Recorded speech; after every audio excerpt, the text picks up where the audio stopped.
guys, greetings from Everest Base Camp. This is Rahul from Goa.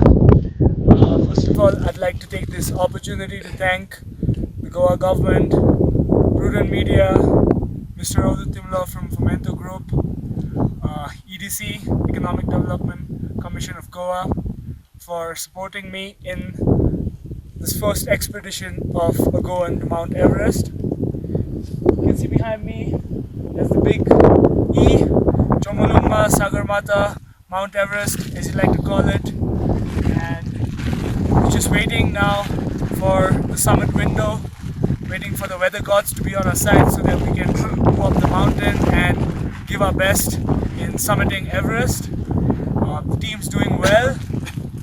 We've got great people on the team from all over the world. Very glad to be here and spent almost 1.5 months on the mountain now, and I think this has been a great opportunity to learn a lot from different people from the mountain, and I'm very glad for this opportunity